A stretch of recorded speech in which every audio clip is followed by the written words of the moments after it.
جنگ بدر تھی اس کا اصل سبب کیا تھا؟ چونکہ مسلمان مدینہ شریف چلے گئے تھے اور کفار کو کب یہ گوارا تھا کہ مسلمان سکون کی زندگی وہاں گزاریں. ان کے اندر ایک انتقام کی آگ جل رہی تھی کہ کسی طرح سارے مل کر یک بارگی مدینے پر حملہ کر دیں، مسلمانوں پر حملہ کر دیں اور ان کو صفائے ہستی سے مٹا دیں، دنیا میں اسلام کا نام لینے والا کوئی نہ بچے. اور بڑے جذبے کے ساتھ، بڑی تیاری کے ساتھ یہ لوگ مکہ پاک سے روانہ ہوئے. اب نبی پاک علیہ الصلوۃ والسلام جب صحابہ کرام کو مدینہ شریف سے باہر لے کر نکلے تو انصار صحابہ کی طرف نبی پاک علیہ الصلوۃ والسلام نے توجہ فرمائی، کیونکہ انہوں نے پیارے آقا علیہ الصلوۃ والسلام کے ہاتھوں پر یہ بیعت کی تھی کہ ہم اس وقت تلوار اٹھائیں گے جب کفار مدینے پر چڑھ کر آئیں گے، اور یہاں تو مدینے سے باہر نکل کر جنگ کا معاملہ تھا. انصار سے قبیلہ خزرج کے سردار حضرت سعد بن عبادہ رضی اللہ تعالیٰ عنہ نبی پاک کا چہرہ انور دیکھ کر بول اٹھے، یا رسول اللہ صلی اللہ تعالیٰ علیہ وسلم، کیا آپ کا اشارہ ہماری طرف ہے؟ خدا کی قسم ہم وہ جانثار ہیں کہ آپ کا حکم ہو تو ہم سمندر میں کود پڑیں. اور ایک انصار کے معزز سردار حضرت مقداد بن اسود رضی اللہ تعالیٰ عنہ نے جوش میں آ کر عرض کیا، یا رسول اللہ صلی اللہ تعالیٰ علیہ وسلم، ہم حضرت موسیٰ علیہ السلام کی قوم کی طرح آپ سے یہ نہ کہیں گے کہ آپ اور آپ کا خدا جا کر لڑیں، بلکہ ہم لوگ آپ کے دائیں سے، بائیں سے، آگے سے، پیچھے سے لڑیں گے. انصار کے ان دونوں سرداروں کی تقریروں کو سن کر نبی پاک علیہ الصلوۃ والسلام کا چہرہ خوشی سے چمک اٹھا. ناظرین، یہ عجیب جنگ تھی. 313 افراد تھے بدر کے میدان میں ایمان والے، اور سامنے جو لشکر تھا وہ 1000 کا لشکر تھا. دونوں طرف اعداد کا بھی، یعنی یوں سمجھا جائے کہ لوگوں کی تعداد کا بھی فرق تھا اور ساز و سامان کا بھی فرق تھا. آئیے ذرا کمپیریزن آپ کو پیش کرتا ہوں کہ مسلمانوں کے پاس کیا تھا. یاد رہے کہ مسلمانوں کی تعداد 313، ان کے پاس صرف 2 گھوڑے تھے، 70 اونٹ تھے، شکستہ کمانیں، ٹوٹے ہوئے نیزے اور پرانی تلواریں تھیں، مگر ان کا جذبہ ایمانی بے مثال تھا. انہیں سامان جنگ پر نہیں، اللہ اور اس کے رسول پر بھروسہ تھا. اب جو سامنے لشکر تھا، اوپوننٹ جو تھے، ان کا حال کیا تھا؟ ان کے پاس، ان کی تعداد 1000 تھی، 100 برق رفتار گھوڑے تھے. مسلمانوں کے پاس 2 گھوڑے تھے، کفار کے پاس 100 گھوڑے تھے. ان پر 100 زرہ پوش جنگجو سوار تھے، بلٹ پروف جیکٹ جس کو آپ کہیے، پورے زرہ پوش جنگجو سوار تھے. 700 اعلیٰ نسل کے اونٹ، کھانے پینے کے ذخائر کے انبار. اتنا کھانا تھا کہ روزانہ اس لشکر کے لیے 9 10 اونٹ ذبح کیے جاتے اور اس کے کھانے بنائے جاتے. ہر شب بزم عیش و نشاط برپا کی جاتی اور یوں سمجھیے کہ ناچ گانوں کی محفلیں منعقد کی جاتی. اب شاعر اس کی منظر کشی کیسے کرتا ہے؟ وہ کہتا ہے، وہاں سینوں میں کینہ تھا، شکاوت تھی، عداوت تھی، یہاں ذوق شہادت اور ایمان کی حلاوت تھی. مجاہد جن کو وعدے یاد تھے آیات قرآن کے، کھڑے تھے صبح سے ڈٹ کر مقابل فوج شیطان کے. جو غیرت مند راہ حق میں تھے مصروف جاں بازی، ابد تک نام ان کا ہو گیا اللہ کے غازی. شہادت اعلیٰ منزل ہے مسلمانی سعادت کی، وہ خوش قسمت ہے مل جائے جنہیں دولت شہادت کی. محمد کی محبت دین حق کی شرط اول ہے، اسی میں اگر ہو خامی تو سب کچھ نامکمل ہے. محمد کی غلامی ہے سند آزاد ہونے کی، خدا کے دامن توحید میں آباد ہونے کی. سبحان اللہ، سبحان اللہ. تو بہرحال ناظرین، اسی جذبے کے ساتھ یہ مجاہدین جو تھے، نبی پاک کے ساتھی جو تھے، یہ بدر کے میدان میں پہنچ گئے. اب وہاں نقشہ ہی کچھ اور تھا. اللہ کی مدد کیسے آئی؟ اب ذرا یہ دیکھتے ہیں کہ جب نبی پاک علیہ الصلوۃ والسلام بدر کے میدان میں پہنچ گئے تو وہاں پر جانے سے پہلے کچھ بڑے ایمان افروز واقعات ہوئے. بچوں کو واپس بھیج دیا گیا. بچے بھی آ گئے تھے کہ ہم نے بھی جانا ہے جہاد کرنے، تو انہیں منع کر دیا گیا. انہی میں ایک ننھے منھے سپاہی جو تھے، حضرت سعد بن ابی وقاص رضی اللہ تعالیٰ عنہ کے چھوٹے بھائی حضرت عمیر بن ابی وقاص تھے. ایک ننھے سپاہی حضرت عمیر بن ابی وقاص تھے. جب ان سے واپس ہونے کو کہا گیا تو وہ مچل گئے، رونے لگے. اس طرح بلک بلک پر رونے لگے کہ نبی پاک علیہ الصلوۃ والسلام نے ان کی تڑپ کو دیکھ کر انہیں بھی ساتھ چلنے کی اجازت دے دی. حضرت سعد بن ابی وقاص نے اس ننھے سپاہی کے گلے میں ایک تلوار حمائل کر دی، ایک تلوار گلے میں پہنا دی. اب جب مدینہ پاک سے روانہ ہوئے تو پیارے آقا علیہ الصلوۃ والسلام نے حضرت ابن ام مکتوم رضی اللہ تعالیٰ عنہ کو مسجد نبوی شریف کا امام مقرر کر دیا، اور اب جب مقام روحہ میں پہنچے تو منافقین اور یہودیوں کی طرف سے کچھ خطرہ محسوس فرمایا، اس لیے آپ نے حضرت ابو لبابہ بن عبد المنذر کو مدینے کا حاکم مقرر کر کے مدینہ شریف واپس بھیج دیا، یعنی وہاں بھی مدینہ شریف کی حفاظت کا بھی انتظام کیا گیا۔ اب جب بدر کی طرف چلے اور وہاں جیسے کہ میں نے بتایا کہ وہاں 1000 کا لشکر ہے، یہاں 313 کا لشکر ہے۔ اب وہاں جانے کے بعد کفار قریش جب بدر میں پہنچے، انہوں نے پہلے ہی یعنی کفار قریش نے کیا کیا، مسلمانوں سے پہلے ہی بدر میں پہنچ گئے اور بڑی آسان سی سیکیور جگہ پر قبضہ کر لیا۔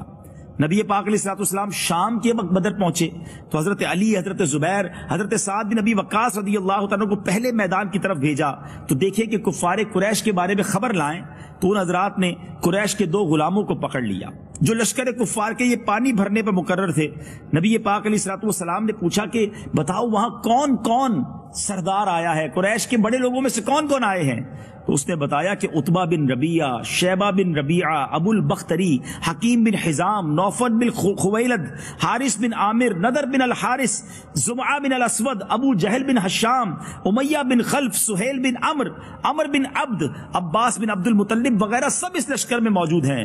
یہ جب فہرست نبی پاک نے سنی تو کیا تاریخی اعلان فرمایا، نبی پاک نے فرمایا اے مسلمانوں سن لو، مکے نے اپنے جگر کے ٹکڑوں کو تمہاری طرف ڈال دیا، یعنی فل فلیش فل پاور کے ساتھ ایچ اینڈ ایوری بڈی، یعنی یوں لگتا تھا کہ جتنے سپہ سالار تھے، جتنے بہادر ان کے تھے، جتنے سردار تھے، سب اس تیاری سے آئے تھے کہ بس یک بارگی مسلمانوں کا نام مٹا دینا ہے۔ یاد رہے ناظرین، اس دن کو یوم الفرقان یعنی فرق کرنے والا دن اس لیے بھی کہا جاتا ہے کہ یہ ڈیسائیڈر تھا، کیونکہ ان کا ارادہ یہ تھا کہ دنیا میں جتنے کلمہ پڑھنے والے ہیں ایک ہی باری میں سب کا صفایا کر دیا جائے، اور واقعی اگر ایسا ہو جاتا تو شاید پھر دنیا میں اللہ کا نام لینے والا کوئی اور نہ ہوتا۔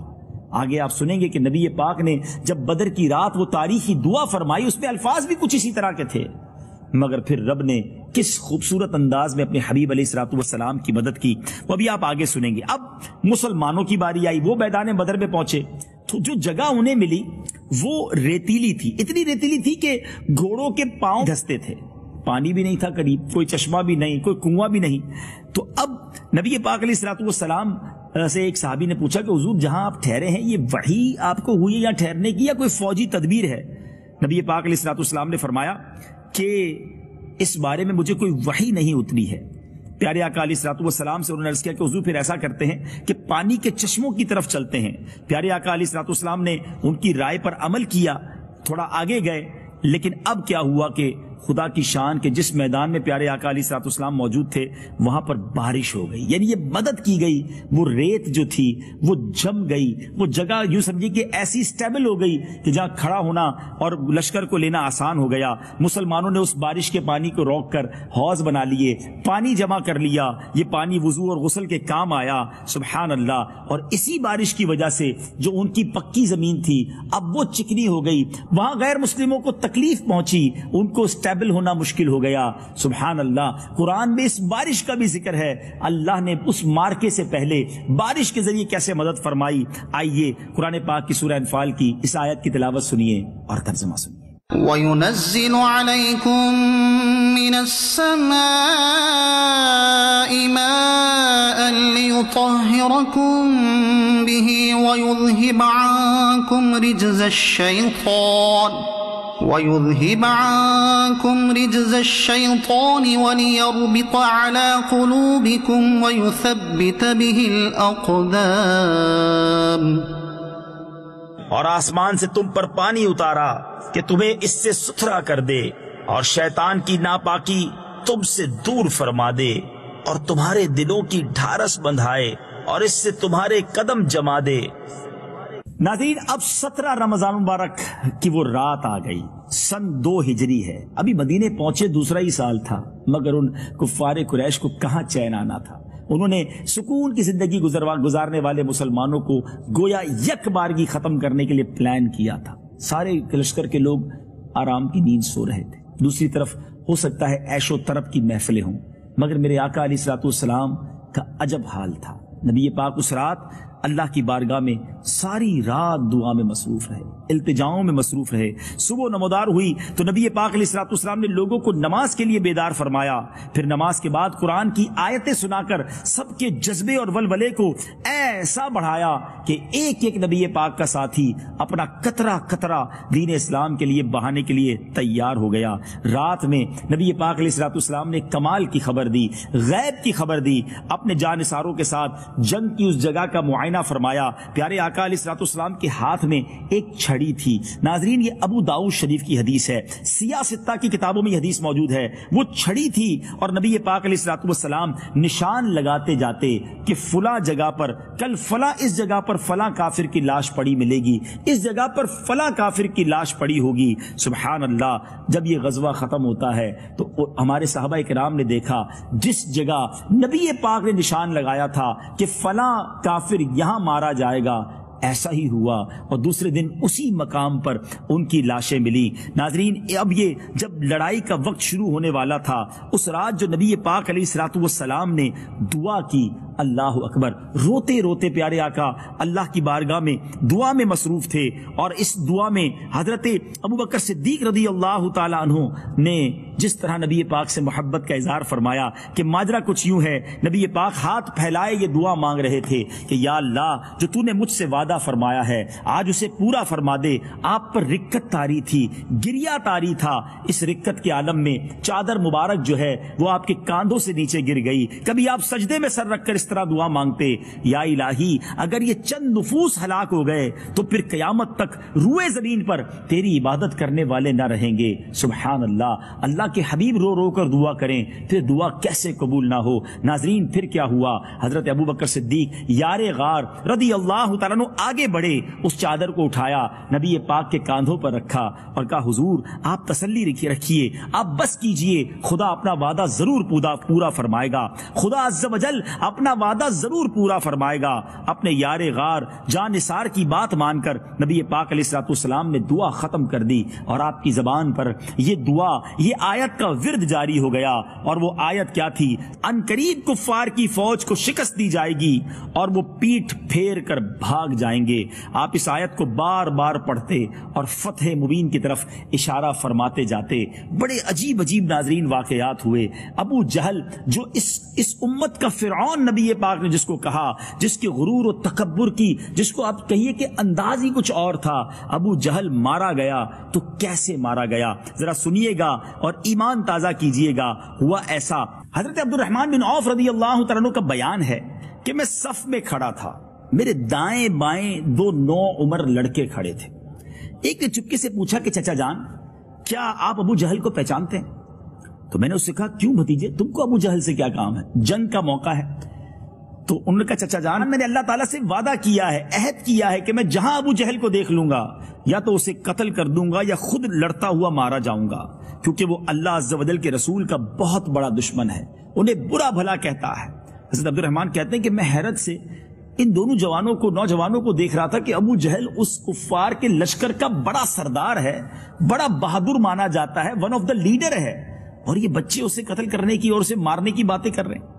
اور اب دوسرے نوجوان نے بھی یہی کہا کہ جیسے ہی ابو جہل میرے سامنے آیا تو میں اس کی طرف جو ہے وہ میں بھی حملہ کر دوں گا۔ اتنی دیر میں حضرت عبد الرحمن بن عوف کہتے ہیں کہ ابو جہل میرے سامنے تلوار لہراتا ہوا آگے سے نکلا تو میں نے نوجوانوں کو اشارہ کر دیا، یہ نوجوان تیر کی طرح گویا اڑتے ہوئے دوڑتے ہوئے ابو جہل کی طرف پہنچے، مار مار کر ابو جہل کو یوں سمجھے کہ زخمی کر دیا اور اسے زخموں کی تاب نہ لا کر وہ زمین پر گر گیا۔ ابو جہل کے بیٹے اکرمہ نے جب دیکھا کہ ان کے والد پر کسی نے حملہ کیا ہے تو اس نوجوان یعنی حضرت معاذ پر وار کیا اور اس وار سے آپ کا ہاتھ جو ہے وہ کٹ گیا۔ اب وہ ہاتھ کٹ گیا تو اس سے تلوار اٹھانا بھی مشکل تھا اور وہ ہاتھ چلنے میں بھی تکلیف دیتا تھا۔ جذبہ دیکھیں کہ وہ ہاتھ چمڑی سے لٹکا ہوا تھا۔ حضرت معاذ نے اپنے پیر سے ہاتھ کو دبایا اور زور سے کھینچ کر اپنے ہاتھ کو اپنے جسم سے الگ کر دیا۔ اب ابو جہل کی آخری سانسیں تھی۔ حضرت عبداللہ ابن مسعود ابو جہل کے پاس سے گزرے، اس وقت اس کی زندگی کی کچھ رمق باقی تھی، تو حضرت عبداللہ بن مسعود نے اس کے سر پر پیر رکھ کے اسے روند ڈالا اور کہا تو ہی ابو جہل ہے، بتا تجھے خدا نے کیسا رسوا کیا ہے۔ مگر ابو جہل کا اس وقت بھی گھمنڈ تھا، اس وقت بھی غرور تھا۔ وہ کہتا مجھے مرنے کا غم نہیں ہے، مجھے غم یہ ہے کہ میں کسانوں کے ہاتھ مارا گیا، انصار چونکہ کھیتی باڑی کیا کرتے تھے، اس مردود نے مرتے وقت بھی تکبر کیا، اور نبی پاک علیہ الصلوۃ والسلام جب وہاں سے گزرے تو آقا علیہ الصلوۃ والسلام نے فرمایا ابو جہل اس زمانے کا فرعون ہے۔ ناظرین، بڑے بڑے نامور، بڑے بڑے سورما آئے تھے مسلمانوں کو ختم کرنے، مگر ہوا کیا؟ وہ لڑائی ہوئی کیسے؟ اب ناظرین، اس مارکے کا بنا کیا؟ لڑائی مسلمانوں نے جیتی کیسے؟ اعداد بھی کم تھے، اسلحہ بھی کم تھا، مگر آقا کی دعائیں جو تھیں، سیدی اعلیٰ حضرت لکھتے ہیں نا، اجابت نے جھک کر گلے سے لگایا، بڑی ناز سے جب دعائے محمد۔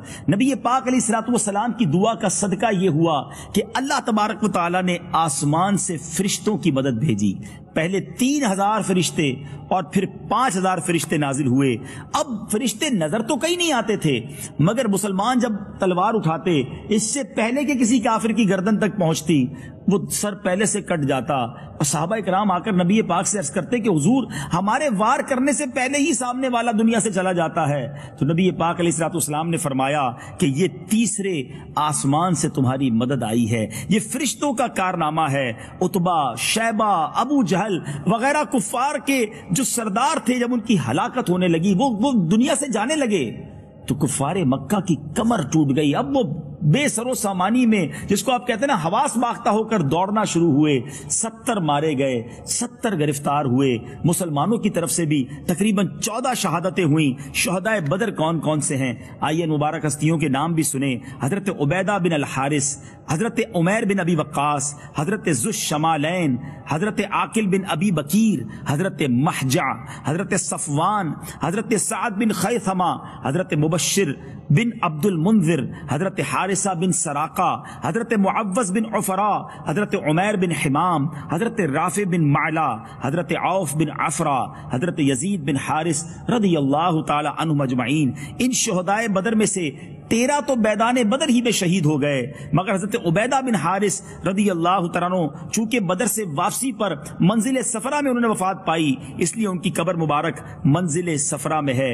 اب ان بڑے بڑے جو جرنیل تھے، ان کو اس ایک گھڑے میں ڈال دیا گیا، اور گھسیٹ کر گھڑے میں ڈال کر اس گھڑے پر مٹی ڈال دی گئی۔ اب ناظرین، نبی پاک علیہ الصلوۃ والسلام نے ان گھڑے والوں سے، ان مردوں سے کیا خطاب فرمایا؟ جب نبی پاک اس گھڑے کے کنارے پر پہنچے تو آقا علیہ الصلوۃ والسلام نے مقتولین کا نام لے کر، یاد رہے یہ وہ ظالم تھے جنہوں نے نبی پاک کو بہت ستایا تھا، بڑی تکلیفیں دی تھی، صحابہ کرام کی زندگی اجیرن کر دی تھی، مکہ چھوڑنا پڑا تھا۔